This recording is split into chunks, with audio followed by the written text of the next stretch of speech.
Hi everyone, we're just going to do a bit of a recap for anyone who's just caught on. So this is our Amorphophallus titanum. We named her Zena. When we were measuring her, she topped out at 2.2 meters.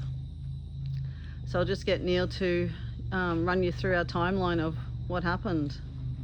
Yes. So the bulb of this plant was planted on the 7th of November. So virtually 2 months ago. It was 38.7 kilos. We didn't know whether it was going to be a leaf or a flower at that stage when the bulb was planted. You can't tell. So we treated it as if it was going to be a leaf. Nice fresh mix, lots of fertilizer. These are fairly gross feeders when they're in full vegetation, and a flower doesn't seem to be too much difference. They still need feed and water. So yeah, as Lisa said, total height of this is about 2.2 meters, and the skirt when it was open fully last night was just a bit over 1.2 meters in diameter. Yeah, so we planted it on the 7th of November. About the 7th of December, we sort of had an inkling that it was actually going to be a flower and not a leaf, because the leaf grows just as rapidly, like it's crazy. So then we've just been waiting, and if you've been following along, you know she's came up into a flower, and we've been waiting for a while. So she opened at 11 a.m. yesterday morning. She was fully closed, and by 1 p.m. she was definitely starting to open. And then we went through a period of different smells yesterday afternoon. Yes, and the smell at the moment is she's not pulsing very much, so probably every 10 minutes or something she'll send out a pulse, and that's still pungent, slightly different smell. And I should imagine as tonight comes on, the pollen of the flower starts to produce, she will then start to produce an odour unlike the one last night. Yeah. So what happens is, night one when she opens, that's the female part of the flowers is receptive. And actually Neil's cut a hole in it, very convenient for us to have a look. So the female comes on first night, then she's no longer receptive on the second night, and that's when the pollen happens. So that just stops them self-pollinating in the wild. So they come from Indonesia, so you need a separate plant to produce the pollen. So what happens is day one, the insects come, they smell it, it looks like rotting flesh. I'm guessing, I don't know, that possibly it tastes a little bit like rotting flesh. So insects come and crawl around the female.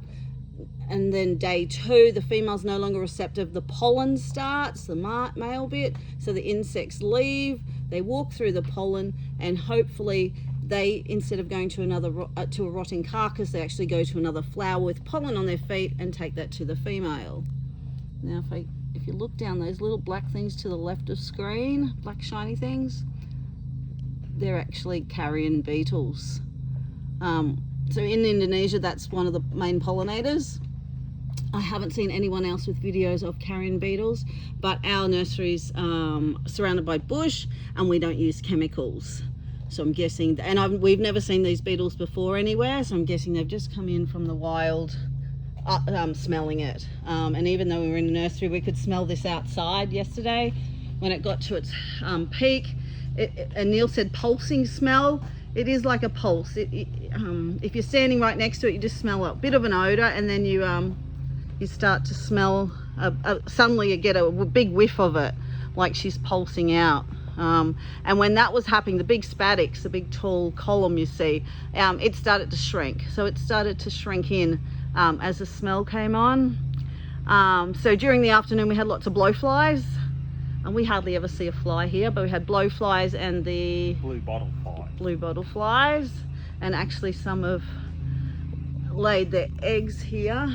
Just finished hatching the eggs. They were just hatching before. And the maggots are just falling down. So you might wonder why they would lay on that yellow thing. Last night, once it got dark, we got out the thermal camera, which I must post some photos for everyone. That was hot, like hot to the touch. The whole spadix, that whole column was really hot. Amazing. So then once dark came, the flies had gone, and that's when we noticed some carrion beetles. And then even this morning around 6 a.m. we still noticed some carrion beetles crawling in under the door. We could smell it outside, and you get whiffs, and if you walk around the nursery, you won't smell it, and then suddenly you'll walk into a whiff of it. So it's quite interesting. What else now? I think that probably about So wraps it up. It's just beautiful. Anyone family who came and visited and has seen it, we just couldn't get over how beautiful it was. It's been described like red velvet. Just so beautiful. So she's still open, which is some of the ones we've watched on videos, they close up. So we're not sure what the progression will be, but we'll keep you informed and let you know once the pollen comes on, and we'll show you what that looks like. Thanks everyone.